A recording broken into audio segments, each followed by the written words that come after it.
Nunca fui de fazer esse tipo de coisa, mas naquela noite alguma coisa me puxou. O convite chegou de forma casual, quase brincalhona, de alguém que eu mal conhecia e com quem havia trocado apenas algumas mensagens. Júlia parecia uma daquelas pessoas que faziam tudo parecer leve, transformando qualquer situação em uma história interessante. Vamos ao Cine Orfeu. Hoje é a última noite antes de fecharem para sempre, ela escreveu. A ideia de assistir a um filme à meia-noite em um cinema antigo e desgastado tinha um certo apelo, uma nostalgia quase irônica.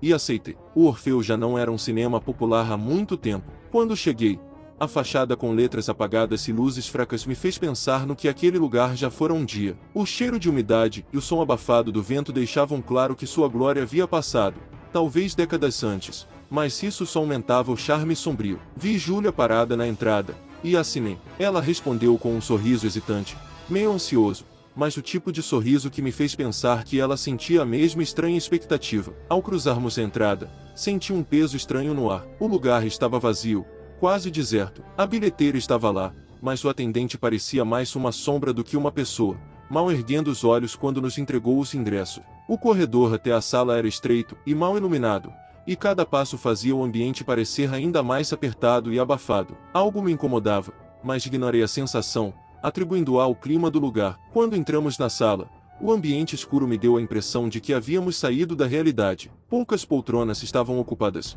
e o público parecia ser uma espécie de relíquia do próprio cinema, figuras indistintas com expressões imutáveis e olhar fixo na tela apagada, como se esperassem por algo há muito tempo. Sentamos ao fundo, onde a luz era ainda mais fraca, e de lá, observe o contorno dos outros espectadores, figuras que pareciam não se mover, estátuas quase invisíveis na penumbra. A expectativa aumentava enquanto esperávamos que o filme começasse. O ar parecia ainda mais pesado, com uma estranha mistura de cheiro de pipoca velha e poeira, como se o próprio espaço estivesse preso no tempo. Senti que Júlia também estava tensa, mas preferi manter o silêncio. Talvez fosse apenas o charme do velho Cine Orfeu, talvez fosse só a estranheza de estar ali. Mas, ao apagar das luzes, e com o início do filme, uma sensação desconfortável começou a tomar conta de mim. Assim que as luzes se apagaram por completo, e o projetor começou a rodar, a sala pareceu entrar em uma espécie de suspensão, como se aquele lugar tivesse se desconectado do mundo. Era um filme antigo,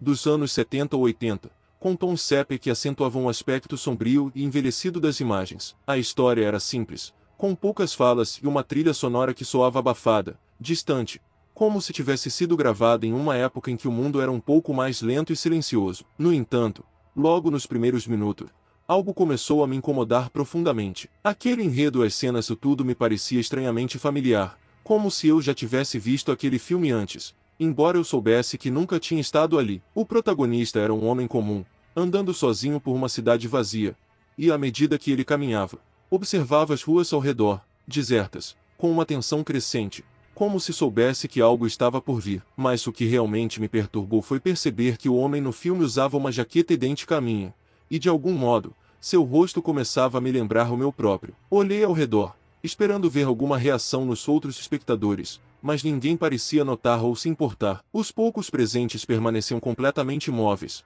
com os olhos fixos na tela, como se não respirassem, não piscassem, como se fossem parte da mobília. O ambiente estava sufocante, e o som do filme parecia ecoar de forma estranha, como se o cinema inteiro estivesse oco. Uma névoa sutil, quase imperceptível, pairava no ar, dando à tela um brilho surreal. Olhei para Júlia, esperando alguma reação, mas ela apenas me lançou um breve sorriso, não um sorriso de quem estava entretida, mas de alguém que tenta ignorar algo desconfortável. Conforme o filme prossegue, fui tomado por uma sensação incômoda de déjà vu. A cada nova cena, percebe que os cenários refletiam algo que eu tinha vivido, mas que não conseguia lembrar completamente. O protagonista continuava sua jornada por lugares que me pareciam estranhamente familiares, como se eu tivesse caminhado por aquelas mesmas ruas em algum momento distante. Era impossível ignorar a sensação de que o filme estava me seguindo, ou pior, me mostrando fragmentos de uma vida que eu não sabia que tinha vivido. De repente, uma das cenas mostrou o protagonista entrando em um cinema vazio. Ele se dirigiu até uma poltrona e sentou-se,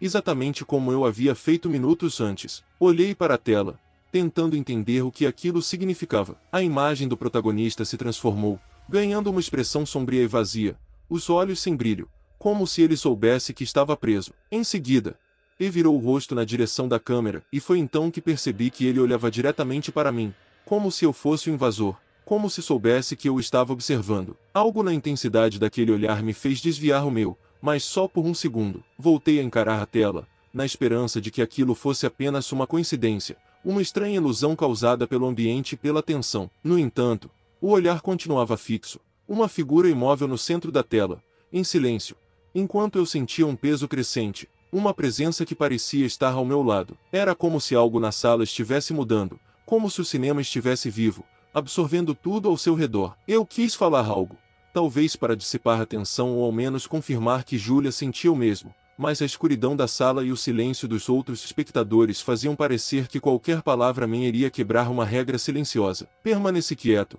fingindo que estava entretido no filme, mas, por dentro, sentia um incômodo crescente, uma sensação de que havia cruzado um limite invisível ao sentar naquela poltrona. Em algum lugar no fundo da minha mente, começou a crescer a impressão de que aquela sessão não terminaria da maneira usual. Conforme a história continuava, algo inquietante começou a acontecer. As cenas na tela não apenas pareciam familiares, mas começaram a refletir os nossos próprios gestos e ações. Quando cruzei os braços, vi o personagem principal fazer o mesmo. Em uma outra cena, ele ajustava o relógio no pulso, exatamente como eu fiz instantes antes, como se cada movimento meu estivesse sendo repetido com uma precisão absurda. A sensação de desconforto só crescia, como se o filme estivesse nos observando. No fundo, eu já sabia que havia algo muito errado. Aquela sala abafada, os espectadores imóveis, e o próprio protagonista na tela, tudo parecia deslocado, como se cada detalhe estivesse levemente errado, desconectado da realidade de alguma forma que eu não conseguia explicar. Comecei a notar outros detalhes na tela, coisas que eu jurei que não estavam lá antes. Havia um espelho no cenário, um objeto sem importância, que eu não tinha visto nas cenas anteriores. E então, naquele espelho, vi o reflexo do protagonista, mas o reflexo não combinava com seus movimentos. Por um breve instante, o espelho na tela reflete outra pessoa, alguém que parecia comigo, mas de uma maneira sutil, distorcida. O rosto era pálido e os olhos vazios, fixos no nada, como se tivessem sido esvaziados de vida. A câmera focalizou o espelho, e eu senti meu corpo enrijecer ao notar que o reflexo, apesar de não se mover, parecia estar me encarando diretamente, como se algo dentro daquele espelho soubesse que eu estava assistindo. Virei o rosto para verificar Júlia, esperando que ela também tivesse notado as estranhas coincidências, mas ela permanece impassível, seu olhar fixo na tela, como os demais espectadores. Parecia estar completamente absorta, quase hipnotizada. Comecei a me perguntar se ela via o mesmo filme que eu, ou se estava sendo capturada por alguma ilusão silenciosa e invisível que o cinema mantinha escondida. No entanto, sua expressão era vazia, sem qualquer traço de desconforto, e por um instante, quase duvidei que ela ainda estivesse ao meu lado. A cada nova cena, o protagonista parecia se aproximar mais de uma revelação, uma verdade oculta. Ele caminhava até a bilheteria do cinema, onde as luzes piscavam de forma irregular, como se o ambiente ao seu redor estivesse em colapso. Ao chegar à bilheteria, ele encontrou um espelho novamente. Dessa vez, a câmera se aproximou até que apenas o reflexo ocupasse a tela. Eu observava, cativo e inquieto, esperando pelo próximo movimento, mas o reflexo permaneceu imóvel, os olhos fixos no fundo da sala. Foi então que o protagonista, como se compelido por uma força maior, estendeu a mão até tocar o vidro do espelho. Ao fazer isso, a câmera recuou, mostrando o espelho trincado, e eu senti um calafrio percorrer minha espinha. Tive a estranha sensação de que ele não estava tentando apenas atravessar o espelho, mas que, de algum modo, estava tentando atravessar o próprio filme, como se quisesse entrar em nossa realidade. Senti uma opressão crescente, um peso no peito que parecia me empurrar contra a cadeira. O ar na sala tornava-se mais denso, quase insuportável. No fundo, eu sabia que não deveria estar ali, mas algo me prendia, me forçava a continuar assistindo, como se aquele filme precisasse terminar para que algo fosse revelado. Havia uma sensação de antecipação, de que, a qualquer momento, uma verdade obscura e irreversível viria à tona. Foi nesse instante que percebi que o protagonista na tela havia parado de se mover. Ele estava ali, parado, exatamente como todos os outros espectadores ao meu redor, como se, assim como eles, fosse apenas uma parte do cenário. E então, em silêncio, ele ergueu os olhos para a câmera, seus olhos encontrando os meus uma última vez, como se finalmente tivesse encontrado o que procurava. Uma angústia estranha começou a me dominar. Aquela última cena parecia congelada na tela, a imagem do protagonista olhando diretamente para mim como se algo nele, ou no filme, estivesse ciente da minha presença. Era como se a figura do homem na tela estivesse ali, aguardando pacientemente, calculando, enquanto eu tentava desesperadamente encontrar sentido no que estava vendo. Naquele momento, percebi que o filme não estava apenas refletindo nossa situação, ele estava me observando, como se eu fosse o verdadeiro personagem. A escuridão da sala parecia fechar-se ao meu redor, e cada detalhe ao meu alcance tornava-se mais distorcido, fora de foco. Olhei de relance para os outros espectadores, ainda imóveis, com a mesma expressão vazia. Ninguém piscava, ninguém mudava de posição. Eles pareciam mais estátuas do que pessoas, como se o tempo tivesse parado para eles, como se suas vidas tivessem sido consumidas por algo maior, algo que os prendia ali, no vazio daquela sala. Meu olhar voltou-se novamente para Júlia. Sua expressão estava vazia, os olhos fixos na tela, e por um momento, me perguntei se ela ainda estava consciente ou se já havia sido absorvida pela atmosfera sufocante que parecia crescer a cada segundo. Seus traços estavam estranhos, ligeiramente apagados, como se eu estivesse a olhando através de um vidro embaçado. Senti um aperto no peito, e um impulso de sacudi-la, tirá-la daquele estado, qualquer coisa para garantir que ainda estava ali, comigo. Mas, enquanto eu estendia a mão para ela,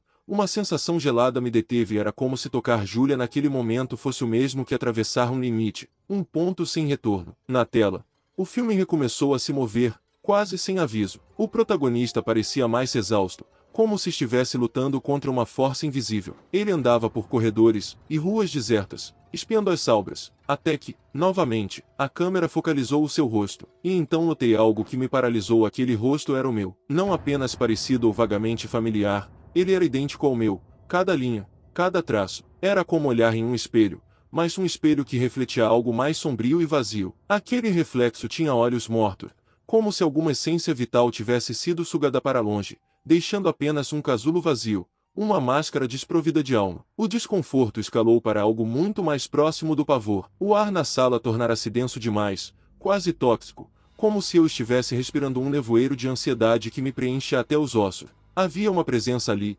invisível mas palpável, algo que parecia observar, analisar, esperar. Era como se o cinema tivesse ganhado vida, e nós, espectadores, não passássemos de presas cativas em seu interior. As luzes ao redor do projetor piscavam levemente, como se o próprio equipamento estivesse exalando seus últimos suspiros. A trilha sonora do filme parecia ter sido corrompida, transformando-se em uma sucessão de sussurros abafados que preenchiam cada canto do cinema.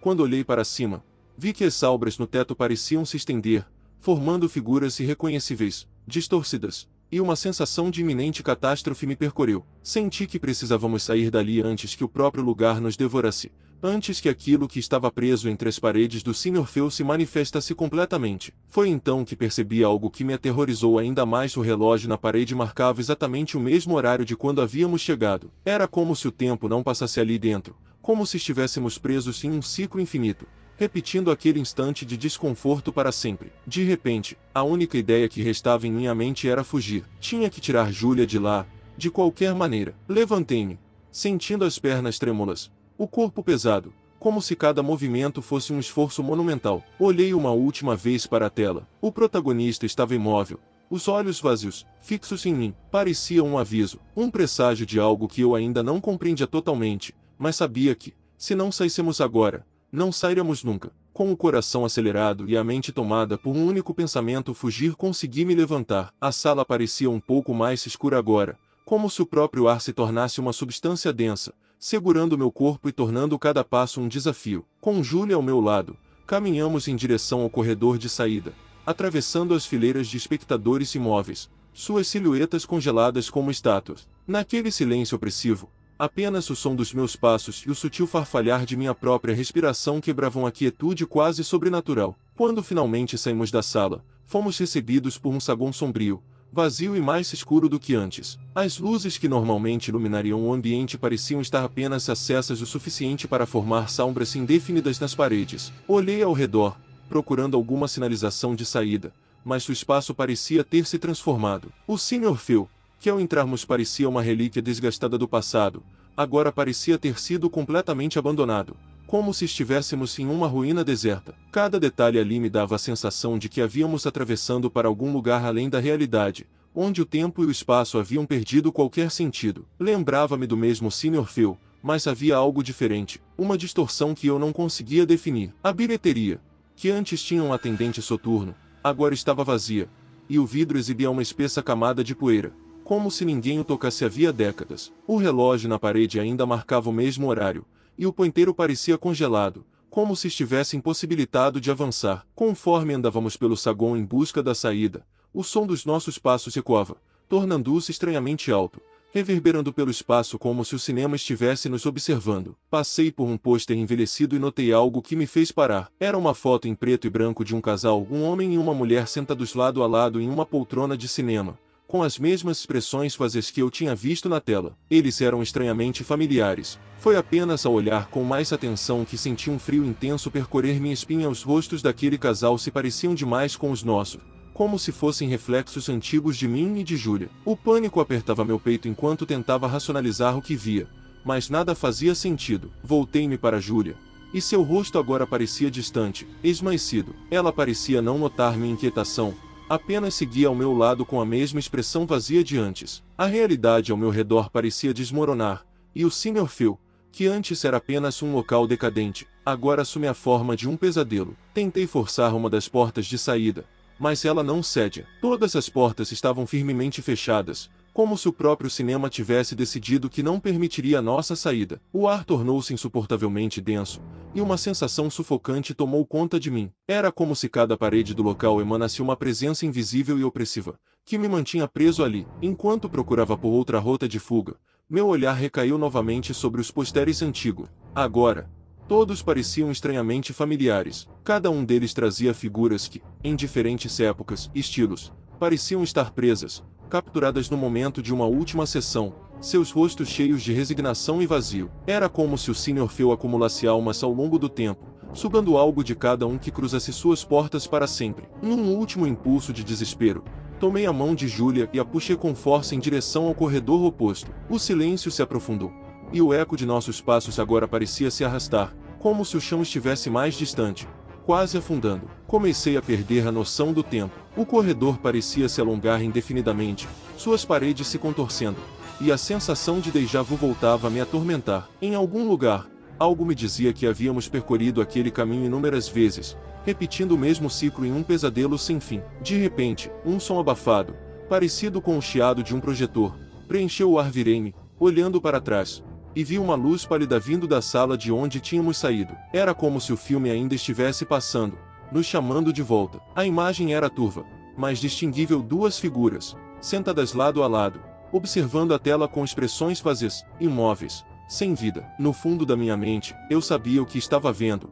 mas me recusava a aceitar. Nesse instante, o medo transformou-se em uma certeza assustadora. Estávamos sendo observados, mas, mais do que isso, estávamos sendo absorvidos, capturados por algo que não permitia fugas. Era como se nossas próprias imagens, assim como as de tantos outros antes de nós, fossem destinadas a se perder no vazio do Sr. Phil, presas eternamente em um ciclo sem escapatória. Eu não podia mais fingir que entendia o que estava acontecendo. O cinema ao nosso redor parecia vivo, mas não de uma forma natural. Havia algo nele que absorvia tudo, como um vórtice sombrio de silêncio e solidão. Júlia, ainda ao meu lado, parecia mais uma sombra que uma pessoa. Eu a puxava com urgência, tentando encontrar alguma saída, qualquer lugar que não fosse aquele. Mas o Sr. Phil nos prendia, como se soubesse que éramos suas próximas vítimas, suas próximas lembranças. Conforme avançávamos por um corredor estreito que eu não lembrava de ter visto antes, comecei a notar um estranho distanciamento ao meu redor. Cada passo tornava o ambiente mais enevoado,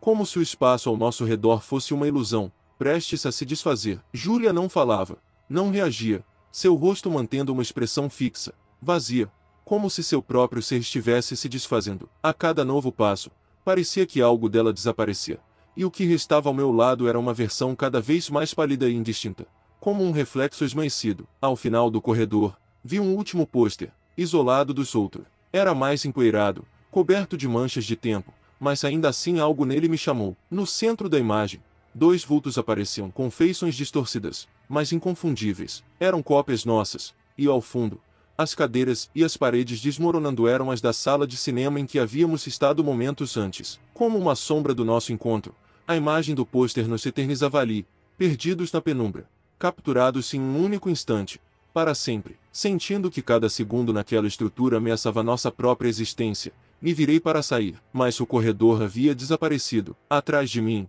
Apenas uma escuridão que parecia infinita, sem qualquer sinal do que deveria ser a saída. Eu estava preso, cercado pela ausência de tudo. A sensação de que algo ou alguém nos observava ainda persistia, como uma entidade invisível que espreitava cada movimento. A única saída era voltar à sala de cinema. Ao reentrar na sala, meus olhos foram imediatamente atraídos para a tela. Ela parecia nos chamar, como um espelho que reflete a nossa própria condição, duas figuras presas em suas cadeiras, sem rosto, apenas sombras. A película continuava a rodar, mas agora sua imagem era indefinida, um borrão de rostos sem identidade, em que cada um dos traços desaparecia em meio a uma névoa de imagens sobrepostas. Minha própria visão começou a embaçar, e a figura de Júlia, ao meu lado, pareceu se diluir, como uma lembrança desbotando. Tentei agarrar sua mão, segurá-la ali comigo, mas senti apenas o vazio. Aquele lugar parecia se alimentar dela, de mim, de qualquer um que cruzasse suas portas, e eu sabia, mesmo sem querer admitir,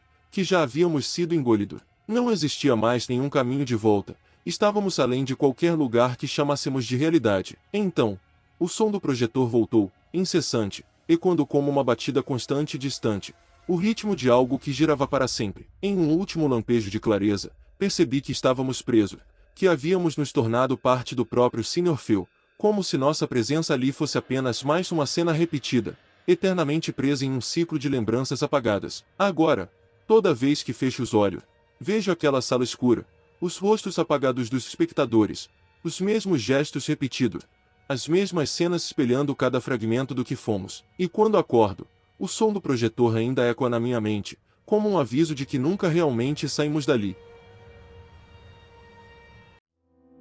Receber aquele convite não foi algo que imaginei acontecer. Veio sem explicação ou assinatura, escrito à mão em uma caligrafia antiquada, deslizando para fora da caixa de correio em uma tarde fria e nublada. Um endereço desconhecido e uma promessa, a realização de seu desejo mais profundo. Uma promessa vaga, ao mesmo tempo, estranhamente sedutora. Parte de mim queria ignorá-lo, rasgar aquele pedaço de papel e seguir minha vida, mas outro lado, talvez o mais fraco, não pôde resistir. Decidi ir, mesmo sem saber o que me aguardava. O casarão era como eu imaginava, imponente, desgastado pelo tempo, com janelas escuras que pareciam abismos. A entrada estava entreaberta, como se tivesse sido deixada assim especialmente para mim. Lá dentro, o ar era pesado, cheio de um odor que lembrava livros mofados, madeira úmida e algo ainda menos agradável, como se fosse um lugar que, ao longo dos anos, absorvera segredos demais para ser insuportado. Outras pessoas já haviam chegado. Éramos um grupo pequeno, todos em silêncio, como se soubéssemos que aquele não era um lugar para palavras desnecessárias. Rostos desconhecidos, mas todos com a mesma expressão apreensiva e algo enigmática. Sentíamos atenção nos rostos uns dos outros, mas evitávamos trocar olhares prolongados, preferindo permanecer nas sombras daquele salão vasto e sombrio. Ali, o tempo parecia ter sido esquecido, deixando um clima que pairava entre o passado e o presente, quase como se estivéssemos atravessando um portal. Fomos guiados pelos corredores da casa, cada passo ecoando como uma batida de tambor, abafado e compassado, até que finalmente chegamos a uma biblioteca antiga e empoeirada, onde livros cobriam todas as paredes, encadernados em couro que rachava sob a pressão do tempo. No centro da sala, repousava um livro aberto sobre uma mesa, maior e mais grosso que qualquer livro comum, suas páginas manchadas de algo que parecia antigo, talvez sangue, talvez tinta. Suas palavras eram ilegíveis à distância, mas a simples visão dele inspirava uma sensação de receio misturado com fascinação. Todos nós, quase instintivamente, demos um passo para mais perto. Eu podia sentir a respiração das pessoas ao meu redor, cada um de nós preso ao encanto daquele livro, que parecia pulsar com uma energia estranha, como se esperasse apenas nossa chegada para revelar algo obscuro. E foi ali, com o silêncio crescendo ao nosso redor, que senti o primeiro tremor de apreensão, algo quase imperceptível, mas que logo tomou forma, uma sensação de que algo profundo e terrível estava à nossa espera, algo que talvez nunca deveríamos ter encontrado. De repente, o livro sobre a mesa se abriu completamente, como se uma força invisível tivesse folheado suas páginas desgastadas para nós. O ambiente, que já era silencioso, pareceu se tornar ainda mais pesado, carregado de uma presença que parecia emergir das próprias sombras ao nosso redor. O ar parecia denso, como se houvesse algo intangível pairando, algo que preencheu o espaço com um frio silencioso. Então, sem qualquer aviso, uma voz começou a ecoar pelo salão. Não vinha de nenhum dos presentes, tampouco do livro. Era como se viesse de todos os lugares ao mesmo tempo, reverberando dentro de nós, preenchendo o ambiente com um sussurro gutural, macabro. Era uma voz carregada de autoridade, como se tivesse o poder absoluto sobre tudo e todo. E ela nos explicou as regras. A voz anunciou que cada um de nós teria a chance de expressar um desejo que seria atendido. No entanto, o desejo seria pago com um preço alto, um preço emocional e psicológico, uma punição que não seria negociável nem reversível. As palavras da voz eram carregadas de uma estranha e fria ambiguidade, dando a entender que o preço não seria algo que poderíamos prever ou controlar. Cada desejo negado, disse ela, revelará sua essência mais sombria.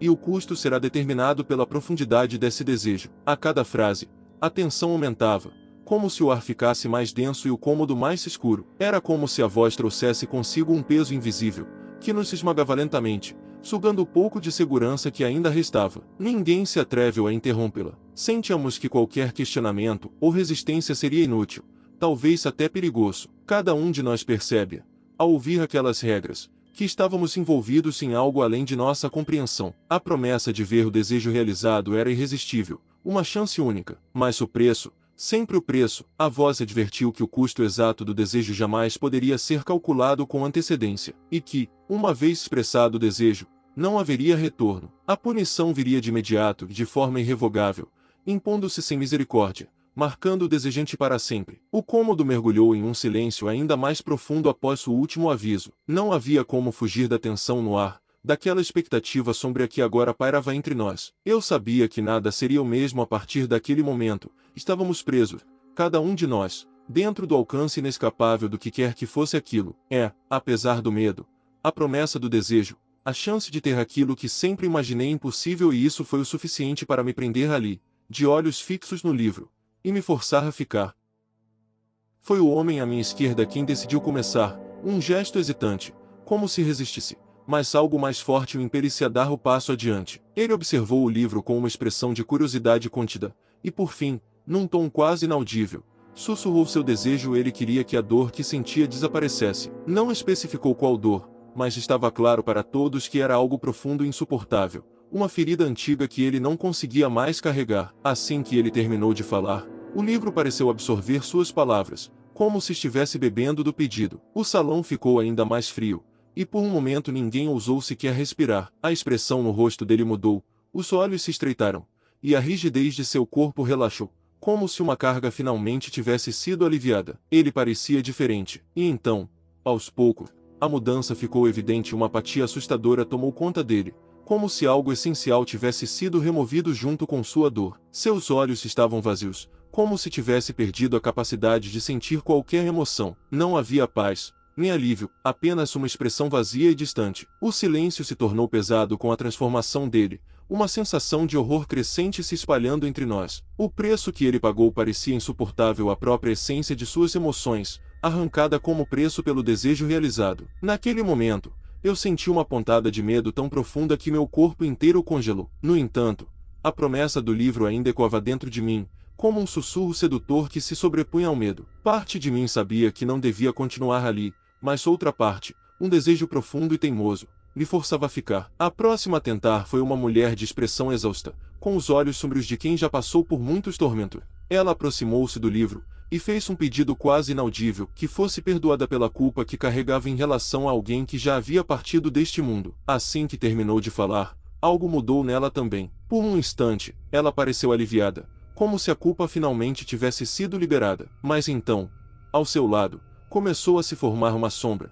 e em instantes, uma figura nebulosa apareceu, como se estivesse presa entre dois mundos. Era o vulto de uma pessoa, com uma expressão vazia e fixa, seus olhos imóveis, fitando a mulher. Ela tentou desviar o olhar, mas a figura parecia acompanhá-la, como um espelho que não poderia ser evitado. Ao perceber que estaria para sempre ligada a essa visão, um arrepio a tomou, e sua expressão de alívio se transformou em puro terror. Enquanto as outras pessoas observavam, o ar no cômodo foi ficando mais denso, quase sufocante. Um após o outro, os participantes foram cedendo ao impulso, cada um revelando um desejo sombrio, uma necessidade que antes pareciam esconder até de si mesmos. E cada desejo trazia uma consequência mais perturbadora que a anterior: perdas, visões, ou algo pior, um preço que se traduzia na deterioração das suas mentes e almas, deixando uma marca indelével. O ambiente estava tomado por uma aura de desespero e destruição, e o impacto daquelas mudanças começou a se tornar inegável. A sensação de que o jogo era algo muito mais macabro do que qualquer um de nós poderia imaginar. Eu observava tudo com uma mistura de medo e fascinação, sentindo o peso de cada desejo realizado e o preço cruel que era cobrado. Mas mesmo assim, aquela promessa, a chance de ter o que sempre desejei, ainda ressoava dentro de mim, e então percebi que minha vez se aproximava, e que logo eu seria o próximo a me entregar ao jogo. Quando chegou minha vez, uma mistura de antecipação e medo tomou conta de mim. Era como se uma força irresistível me puxasse para mais perto do livro, mesmo enquanto uma parte de mim resistia desesperadamente, consciente do destino sombrio dos que haviam pedido antes de mim. Mas não consegui parar. O desejo estava lá, pulsando com uma intensidade silenciosa que se recusava a desaparecer. Era algo que me assombrava há anos, uma decisão do passado, uma escolha que eu daria tudo para desfazer. Minha voz saiu baixa, como um sussurro que quase não reconheci como meu. Pedi para corrigir um erro, uma decisão da qual me arrependi amargamente. O ambiente pareceu se solidificar ao meu redor, e por um momento tive a sensação de que o tempo havia parado. O livro, no entanto, reagiu. Senti como se estivesse me afundando em um sonho, um fluxo de imagens começando a preencher minha mente, de forma fragmentada e nebulosa, arrastando-me para uma outra realidade. Foi então que a visão começou a tomar forma, uma vida que parecia minha, mas ao mesmo tempo estranha,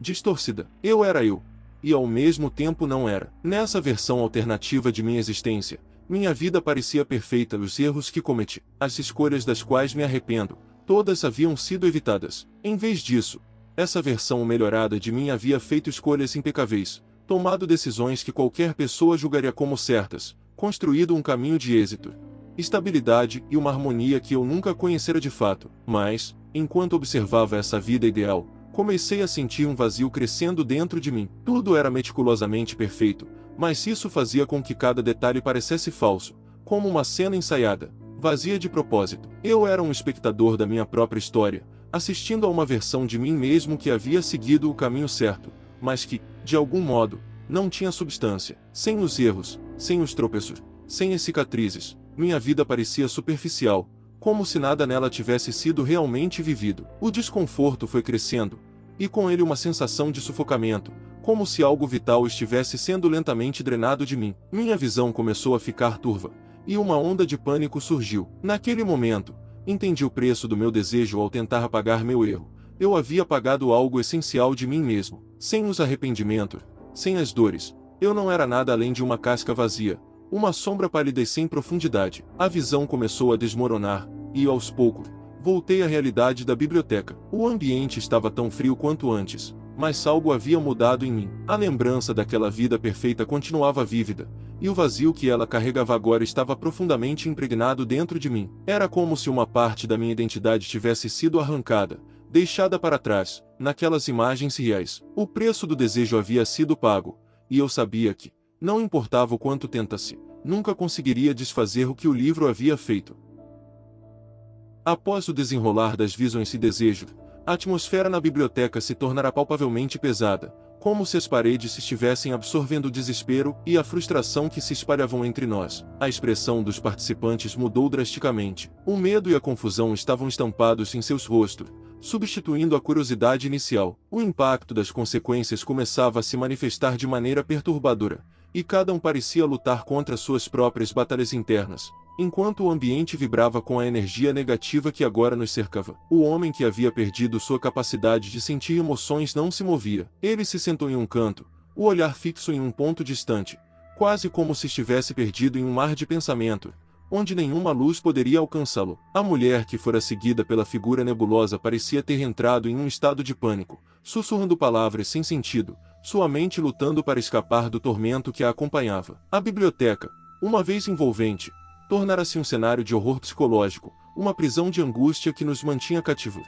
Naquele momento, as interações entre nós começaram a se fragmentar. Em vez de unir o grupo em uma experiência compartilhada, o desejo de cada um se tornara um fardo. Aqueles que haviam expressado seus anseios agora se viam separados por suas próprias escolhas, cada um isolado em sua dor, em sua percepção distorcida do que significava viver. A sensação de camaradagem se dissipara, dando lugar a um clima de desconfiança e tensão crescente. Olhares acusadores se cruzavam, e o que antes era um espírito coletivo agora parecia um campo de batalha. Decidi que precisava me afastar, mesmo que por um momento. As consequências do meu desejo ainda pesavam sobre mim, uma sombra que se expandia, fazendo com que eu me sentisse cada vez mais desconectado de minha própria essência. Caminhei até uma estante repleta de livros empoeirados, as lombadas cobertas de poeira, e deixei meus dedos deslizarem por elas, tentando encontrar um escape. Cada livro parecia conter histórias de vidas vividas, erros cometidos e redenções não encontradas. A desconexão que eu sentia era quase física, e a busca por algum tipo de alívio se tornou uma obsessão. Mas enquanto o grupo se fragmentava, percebi que alguns começaram a se reunir, formando alianças estranhas baseadas em um entendimento mútuo da dor que compartilhavam. O sussurro das suas conversas se tornava mais alto e mais intenso, como um murmúrio de conspiração, com rostos distorcidos pela dor e pelo medo. As expressões de preocupação se transformaram em indignação, e logo começaram a responsabilizar uns aos outros pelas consequências que cada um enfrentava. A culpa se espalhava como uma doença, infectando todos, sem exceção. A tensão atingiu seu clímax quando uma das participantes, incapaz de lidar com o peso do que havia acontecido, começou a gritar. Sua voz era uma mistura de desespero e frustração, ecoando pelas paredes da biblioteca. As palavras saíam como jorros, repletas de raiva e desespero. Ela acusava os outros de serem fracos, de não terem a coragem de enfrentar seus próprios desejos. A atmosfera se tornara tão carregada que qualquer um que estivesse presente podia sentir a eletricidade no ar, como se estivéssemos à beira de uma explosão. Acho que, naquele momento, todos nós percebemos que estávamos à beira de um colapso. O jogo, que inicialmente parecia uma oportunidade de libertação, agora se tornara um campo de batalha emocional. A sombra da biblioteca parecia se intensificar, envolvendo-nos em sua escuridão, enquanto a promessa do desejo se tornava cada vez mais ilusória. Eu sabia que, de alguma forma, o que quer que estivesse nos aguardando naquele livro não era apenas um reflexo de nossos desejos, mas também um espelho da nossa fragilidade, um lembrete cruel de que, na busca pela realização, poderíamos muito bem nos perder. Pouco depois do colapso emocional que havia tomado conta do grupo, o livro se fechou abruptamente, emitindo um som seco e definitivo que ecoou pela biblioteca, chamando nossa atenção. Sentíamos, de algum modo, que estávamos nos aproximando do final. A voz profunda que antes nos dera as regras ressurgiu, fria e vazia, como se carregasse todo o peso da escuridão ao nosso redor. Dessa vez, a voz oferecia algo diferente, algo ainda mais enigmático, uma última rodada. Ela explicou que cada um de nós tinha agora duas opções. Podíamos manter nosso desejo realizado, com suas consequências esmagadoras, ou abrir mão dele, rejeitando aquilo pelo que havíamos nos arriscado. A segunda escolha, no entanto, também vinha com preço. Ao abrir mão do desejo, seríamos obrigados a aceitar um vazio emocional, uma espécie de apatia que nos esvaziaria completamente. Nenhuma das alternativas parecia oferecer uma verdadeira saída, ambas eram um beco sem saída, mas o tipo de escuridão que nos aguardava em cada uma delas era diferente. O clima de tensão que já dominava a sala deu lugar a algo ainda mais sombrio. Cada um de nós se via agora diante de uma escolha impossível, onde qualquer caminho escolhido resultaria em um destino vazio e desolador. Alguns começaram a encarar a decisão com uma aceitação sombria, enquanto outros hesitavam, refletindo profundamente. A escolha era individual, silenciosa, mas o peso de cada decisão afetava a todos. Naquele instante, percebi que o jogo não nos oferecia qualquer redenção ou alívio, apenas uma forma de escapar das próprias emoções ou uma maneira de preservá-las, mesmo que de forma dolorosa. Ao observar meus companheiros, vi como suas expressões mudavam. O homem que havia perdido suas emoções por desejar a paz interna escolheu permanecer em seu vazio, aceitando a apatia como uma nova realidade. Ele parecia indiferente, como se já não houvesse mais nada que pudesse tocá-lo. A mulher, assombrada pela figura nebulosa de sua culpa, hesitou por um instante, mas também decidiu seguir o caminho da apatia, aceitando o apagamento completo das emoções, numa tentativa desesperada de se livrar daquela presença atormentadora. A cada decisão tomada, algo essencial desaparecia de seus rostos, como se tivessem deixado uma parte de si para trás, uma parte que jamais seria recuperada. E então chegou a minha vez de escolher. O desejo que eu expressara de corrigir meu erro do passado ainda pairava sobre mim, como uma sombra sem forma. Podia sentir, como uma cicatriz invisível, a marca do vazio que deixara ao tentar remover algo essencial de quem eu era. A promessa de desistir do desejo, de aceitar a apatia, soava tentadora, mas profundamente sombria. Eu sabia que, ao abrir mão daquele anseio, abriria mão também de toda a essência emocional que ainda restava em mim. Ainda assim, a escolha não era fácil. Se mantivesse o desejo, estaria preso àquela imagem de uma vida artificial, a visão perturbadora de uma existência perfeita e sem propósito, onde minha identidade se diluía em perfeição sem significado. Permanecer no jogo significava manter uma espécie de prisão dentro de mim, uma dualidade que sempre ecoaria com a sombra do que poderia ter sido. Mas desistir seria, talvez, a pior das condenações, uma rendição a um vazio que me transformaria em uma casca sem vida. Por um momento,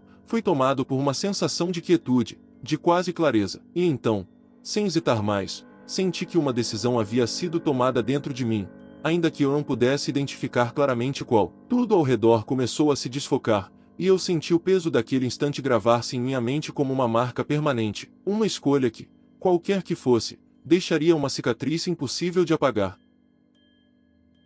Quando a escolha foi feita, a biblioteca pareceu mergulhar em um silêncio quase sobrenatural, como se o próprio ambiente segurasse o fôlego, aguardando para absorver o que restava de nós. Não havia som, não havia movimento, apenas o peso sufocante de algo inacabado pairando sobre mim, como uma sombra que não desapareceria. Não importava a direção que eu seguisse. Eu estava de volta à biblioteca, mas ao mesmo tempo me sentia distante, como se uma parte de mim tivesse se desvanecido no ar, deixada para trás junto com o desejo que eu havia confiado ao livro. Minhas lembranças da escolha final estavam ali, mas embotadas, obscurecidas por uma névoa que me fazia questionar a realidade de tudo o que havia experimentado. Era como tentar se recordar de um sonho, detalhes distorcidos, sentimentos vagos, uma imagem que se desmanchava sempre que eu tentava agarrá-la. Ao olhar ao redor, percebi que os outros haviam sido afetados de maneira similar. Aqueles que haviam optado pelo vazio carregavam uma expressão de apatia, rostos sem emoção, olhos que não refletiam mais nada, como se estivessem vazios por dentro. Eles eram meros fragmentos do que um dia foram, como se algo essencial tivesse sido arrancado deles. Já os que escolheram manter seus desejos, como eu, pareciam perdidos em uma dimensão invisível, carregando uma dualidade incompreensível, uma existência marcada por uma dualidade dolorosa. Minha mente continuava retornando ao momento da decisão, a sensação de ter deixado algo importante naquela sala. Não sabia dizer se era minha identidade, minha sanidade ou alguma parte de minha essência, apenas que uma parte de mim havia ficado presa naquele instante, para sempre inatingível. Era uma perda que eu jamais conseguiria nomear, mas que me seguiria, como uma sombra que eu pressentia mesmo sem poder ver. Desde então, toda vez que fecho os olhos, ainda vejo o livro. Ele aparece em minha mente, suas páginas desgastadas, manchadas de tinta e de algo que parece mais sombrio, e a promessa que ele fez continua ecoando em minha cabeça. Às vezes, parece que ele está me chamando de volta, uma voz muda que ressoa nas profundezas do meu ser, lembrando-me do preço que paguei e de tudo o que deixei para trás. E em alguns momentos, quando o silêncio da noite se torna profundo demais, não consigo evitar a sensação de que ainda estou naquela biblioteca, que talvez eu jamais tenha realmente saído de lá.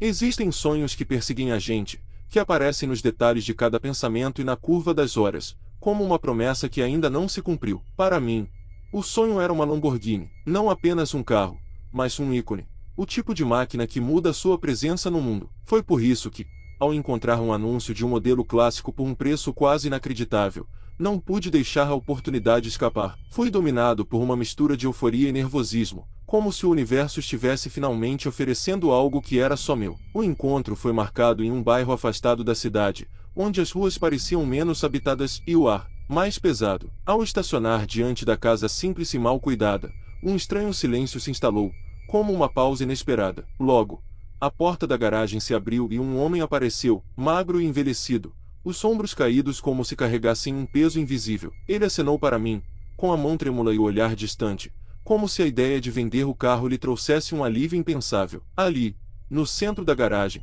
a Lamborghini descansava como uma fera enjaulada. A pintura preta, impecável e polida, refletia a luz fraca da lâmpada, capturando sombras nos seus contornos. Quando dei o primeiro passo em direção ao carro, senti um arrepio inesperado, uma leve pressão no peito, como um presságio que quase me fez hesitar. Ignore, talvez fosse a empolgação tomando um tom estranho, a excitação de um sonho antigo se tornando real. O homem observava à distância, evitando olhar diretamente para o carro, como se aquilo fosse uma tarefa impossível. Sem hesitar, subi e liguei o motor. O som foi tudo o que eu imaginava, um ronco profundo e firme, que parecia alcançar uma parte de mim que nem sabia que existia. A vibração do motor, os detalhes do volante, o cheiro do couro, tudo parecia um convite irresistível. A experiência de estar ao volante era o suficiente para afastar qualquer dúvida. Enquanto preenchamos a papelada, notei que ele hesitava em assinar. Seus olhos fitavam um ponto distante, perdido em algum pensamento escuro. Quase perguntei se havia algum problema,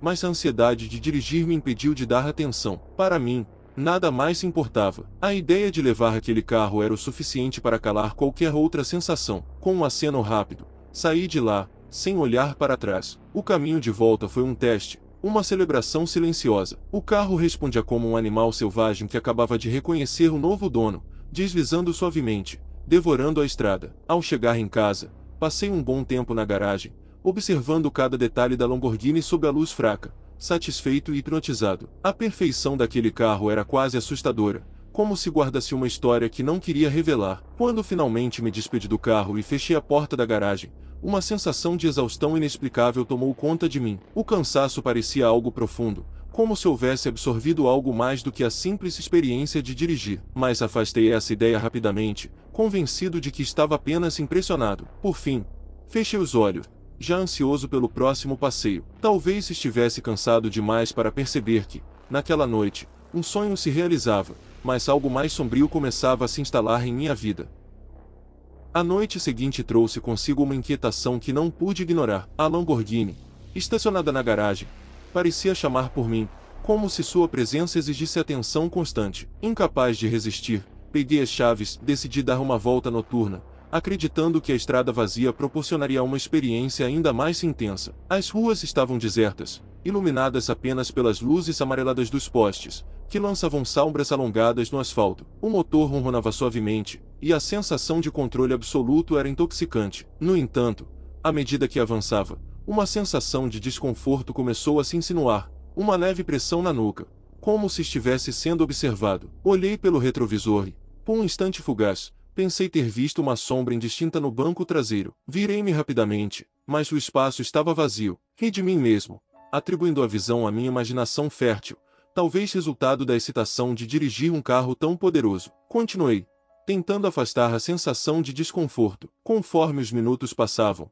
a sensação de ser observado persistia, tornando-se mais intensa. O ar dentro do carro parecia mais denso, quase palpável. Novamente, olhei pelo retrovisor e, desta vez, a sombra parecia mais definida, uma silhueta escura e imóvel. Um calafrio percorreu minha espinha, e meu coração acelerou. Parei o carro abruptamente, respirando fundo, tentando racionalizar o que estava acontecendo. Saí do carro, circundei-o, inspecionando cada detalhe, procurando por alguma explicação lógica. Não havia nada fora do comum. Voltei ao volante, determinado a não deixar que uma ilusão estragasse minha noite. Liguei o motor novamente e segui em frente, mas a sensação de inquietação não me abandonou. Ao retornar para casa, estacionei a Lamborghini na garagem, permaneci sentado por alguns minutos, refletindo sobre a experiência. A sombra no retrovisor, a sensação de ser observado, tudo parecia tão real, mas ao mesmo tempo impossível. Decidi que o melhor seria descansar e esquecer o ocorrido, atribuindo tudo ao cansaço e à excitação do momento. No entanto, ao deitar-me, não pude evitar que a imagem daquela sombra permanecesse em minha mente, uma presença silenciosa que parecia ter se infiltrado em meus pensamentos. Fechei os olhos, tentando afastar a inquietação, mas o sono foi perturbado por sonhos fragmentados e sem sentido, nos quais a Lamborghini e a sombra se entrelaçavam de maneiras inexplicáveis. Acordei na manhã seguinte com uma sensação de cansaço que não condizia com o tempo de descanso. A experiência da noite anterior deixou uma marca sutil, uma dúvida incômoda que se alojou no fundo da minha mente. Decidi que, naquele dia, evitaria dirigir o carro, permitindo-me algum tempo para processar o que havia acontecido e recuperar a confiança. Nos dias que se seguiram, tentei ignorar o desconforto que a Lamborghini havia começado a me causar. Parecia um absurdo que um carro pudesse ter qualquer efeito sobre alguém além de admiração e entusiasmo. No entanto, por mais que eu tentasse afastar as lembranças daquela noite, algo a respeito do carro parecia diferente, uma presença velada que eu não conseguia definir. Resolvi voltar a dirigir, convencido de que precisava apenas me acostumar ao carro e deixar as paranoias de lado. Mas logo percebi que havia algo errado. Na primeira curva fechada, senti o volante tremer entre minhas mãos, como se o carro resistisse a ser conduzido. A sensação foi breve, mas perturbadora. Atribuí o episódio a algum problema mecânico e continuei, tentando não me deixar levar por suposições irracionais. Mas o comportamento anômalo não parou por ali. Em outra viagem, ao passar por um cruzamento que costumo evitar, o carro desacelerou bruscamente, e o pedal do acelerador pareceu travado. Era como se a Lamborghini insistisse em uma rota própria, determinada a me levar por caminhos desconhecidos. Quanto mais eu tentava retomar o controle, mais sentia o carro resistir, até que, por fim, cedeu, permitindo-me voltar ao trajeto que queria. Esses incidentes tornarão-se frequentes, e o desconforto crescia a cada dia. A Lamborghini parecia estar testando meus limites, obedecendo apenas quando queria, como uma criatura indomável que só cooperava sob as próprias condições. A sensação de ser observado enquanto dirigia também persistia, especialmente em estradas vazias, onde o silêncio se tornava quase ensurdecedor. Em mais de uma ocasião, olhei pelo retrovisor e vi a mesma sombra fugaz, uma presença silenciosa que parecia acompanhá-la onde quer que fosse. Passei a hesitar antes de ligar o motor, pois, a cada passeio, uma estranha intuição me dizia que o carro estava me conduzindo a um destino que eu não compreendia, algo além da simples estrada à frente. Comecei a questionar minha sanidade, temendo que essas impressões não passassem de alucinações, efeitos de uma mente exausta pela obsessão e pelo medo. Mas, por mais que tentasse convencer a mim mesmo disso, a evidência era forte demais para ser ignorada. Naquela noite, pensei em abandonar o carro por alguns dias, mas, paradoxalmente, senti uma espécie de atração inescapável por ele, uma necessidade inexplicável de permanecer próximo, como se algo nele exigisse minha presença constante. Cada vez que tentava me afastar, uma estranha sensação de perda me tomava, como se algo essencial estivesse sendo arrancado de mim. Com o passar dos dias, a Paranó tornou-se quase insuportável. A Lamborghini, que antes era o símbolo do meu sucesso, agora parecia uma força incompreensível, uma entidade que respondia a vontades próprias. Um carro deveria ser uma máquina, algo a ser controlado, mas eu já não me sentia no comando. Ao contrário, sentia que era um mero passageiro, conduzido por algo além da minha compreensão, algo que não podia controlar nem ignorar. A sombra, as rotações do volante, a resistência ao meu toque, tudo sugeria que aquele carro escondia algo sombrio, algo que insistia em se revelar de maneira sutil, quase provocadora. No entanto, eu ainda me recusava a acreditar que havia algo de sobrenatural naquela Lamborghini. Apesar das evidências e do medo crescente, uma parte de mim ainda relutava em aceitar que meu tão desejado sonho de luxo pudesse ser, na verdade, um pesadelo disfarçado. As dúvidas me consumiam a ponto de me levar a uma investigação. Precisava descobrir se tudo aquilo era fruto da minha imaginação ou se havia algo obscuro envolvendo aquele carro. Passei uma noite inteira em busca de informações sobre o modelo, tentando rastrear a procedência daquela Lamborghini, esperançoso de que os detalhes revelassem algo que justificasse meus receios. Após horas de pesquisa, encontrei uma notícia sobre um acidente trágico envolvendo uma Lamborghini idêntica à minha, ocorrido 2 anos antes, nas proximidades de uma estrada estreita e sinuosa. A matéria não mencionava as circunstâncias exatas do acidente, mas descreve que o motorista, um empresário, havia perdido o controle do carro em uma curva e caído em um desfiladeiro. O relato era sombrio, mas o que realmente chamou minha atenção foram as descrições fornecidas por conhecidos do antigo dono. Ele havia falado, semanas antes do acidente, sobre sensações de perseguição e uma presença dentro do carro. Segundo depoimentos de amigos próximos, ele relatara que, ao dirigir, sentia-se observado,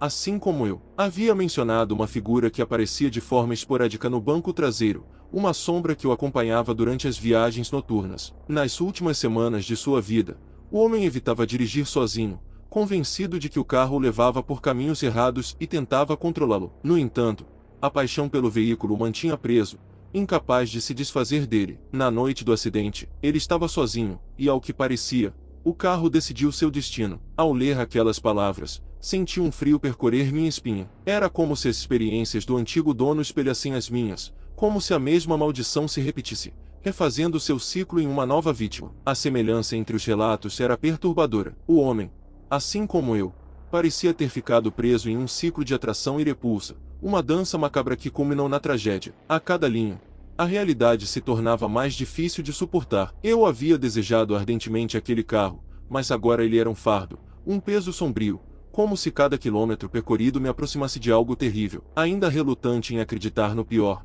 mas profundamente abalado, decidi buscar mais informações sobre o vendedor. No entanto, todos os contatos que ele me fornecera pareciam falsos. Era como se ele tivesse se apagado do mundo, como se sua única intenção fosse passar adiante o fardo que a Lamborghini representava. Percebi que, assim como o empresário, eu também estava enredado em uma teia invisível, preso por um elo que parecia indestrutível. Retornei à garagem e fiquei parado, observando o carro em silêncio. O metal brilhante refletia minha própria imagem, mas algo parecia distorcido. Senti-me observado, como se o próprio carro estivesse à espera, impaciente, como se fosse um predador em repouso. A sensação era claustrofóbica, uma angústia sutil que me apertava o peito, e a cada segundo tornava-se mais claro que a presença que sentia não era apenas minha imaginação. A pesquisa não trouxe respostas, apenas mais perguntas. Eu sentia que a história daquele carro estava longe de ser explicada, mas a realidade era mais amarga do que qualquer explicação lógica. Algo naquele carro atraía e devorava a vontade de seus donos,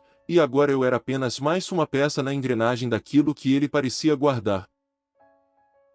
Depois da descoberta sobre o antigo dono e seu destino trágico, fiquei tentado a me livrar da Lamborghini, mas, por mais que pensasse nisso, um ímpeto estranho e inexplicável me prendia a ela, como se algo além do meu controle me impedisse de me afastar. Era como se o carro exigisse minha lealdade, e apesar do medo, eu não conseguia me separar daquele vínculo. Numa noite fria, sem conseguir resistir, tomei as chaves novamente. A sensação de ser atraído pela Lamborghini era inquietante. O carro parecia ter uma força própria, uma presença opressiva, como se fosse um ser vivo com vontades próprias. Ao sentar-me ao volante, senti um peso invisível sobre mim, um toque gélido que me envolvia, mas mesmo assim liguei o motor. Conforme avançava pela estrada deserta, senti o ar dentro do carro tornar-se mais denso, quase sólido. O silêncio era absoluto, quebrado apenas pelo ronco profundo do motor, que parecia uma voz abafada, ressoando como um sussurro constante. De repente, senti uma presença clara e indiscutível ao meu lado, um peso invisível que parecia ocupar o banco do passageiro. Não havia nada,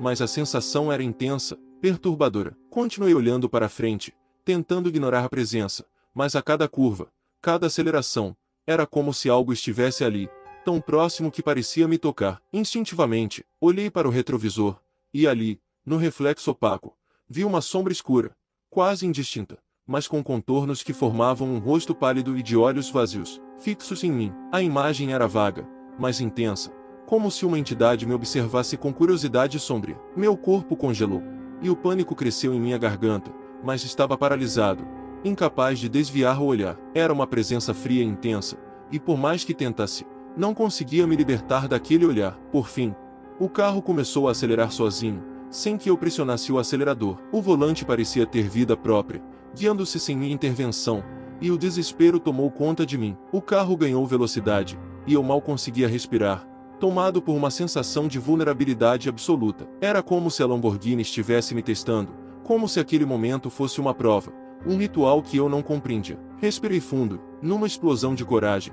Olhei diretamente para o banco do passageiro, esperando encontrar a figura que me atormentava. No entanto, o banco estava vazio. Ainda assim, a sensação de ser observado não desapareceu. Tentei reduzir a velocidade, mas o carro só desacelerou quando finalmente ultrapassou o limite que parecia exigir. Ao chegar em casa, estacionei e permaneci no carro, tentando processar o que acabara de acontecer. Sabia que o que eu vira era real, mas, ao mesmo tempo, parecia impossível. Aquela presença, o rosto no espelho eram coisas que desafiavam a lógica, mas agora eram parte do meu cotidiano, uma realidade que eu não podia negar. Naquele momento, percebi que estava aprisionado. O carro era uma entidade incompreensível, uma criatura de escuridão, e eu era apenas mais uma peça em seu jogo. Ao deixar o volante, a imagem da sombra pálida e de olhos vazios permaneceu gravada em minha mente. Eu sabia que ela estava ali, em algum lugar, esperando a próxima oportunidade de se mostrar novamente.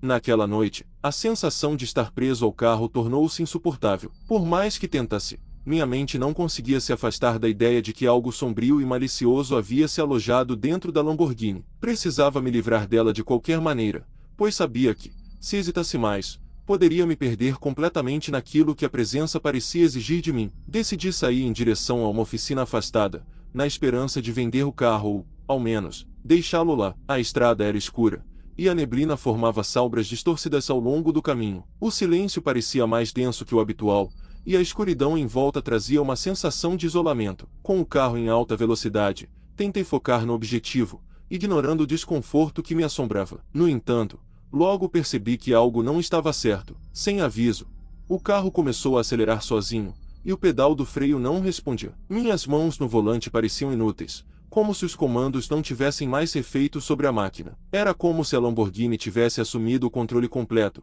guiando-se por uma rota desconhecida. A curva que se aproximava era traiçoeira, mas o carro avançava em alta velocidade, indiferente ao perigo iminente. Gritei, implorei, mas a Lamborghini parecia indiferente, determinada a seguir seu próprio caminho. A sensação de impotência era avassaladora. O volante se movia sozinho, com uma precisão assustadora, como se mãos invisíveis o conduzissem. Cada tentativa de retomar o controle apenas intensificava o terror que me consumia. A presença no carro era quase tangível, como uma sombra invisível que dominava cada centímetro do espaço ao meu redor. Eu era um prisioneiro de um mecanismo sobre o qual não tinha mais influência. A estrada diante de mim parecia se transformar numa rota infinita, como se o carro estivesse conduzindo para um destino que eu não podia prever. Minhas tentativas de desviar eram ignoradas.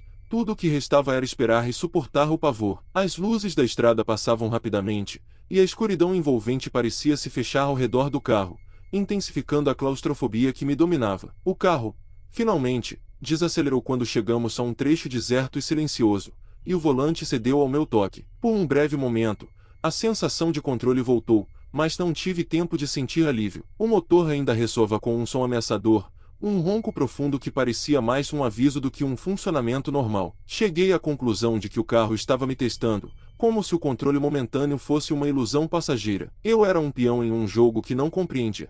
E a Lamborghini era muito mais que uma máquina, era algo que me observava, que me manipulava, que me levava a lugares onde minha própria vontade era irrelevante. Quando finalmente consegui retornar para casa, as pernas trêmulas e a mente exausta, uma certeza se estabeleceu em mim: eu jamais poderia me separar da Lamborghini. Ela já não era apenas um carro, mas uma entidade faminta e insaciável que parecia se alimentar do meu medo. Sabia que, a partir daquele momento, tudo o que me restava era aguardar o próximo teste, o próximo passo daquilo que a presença queria de mim.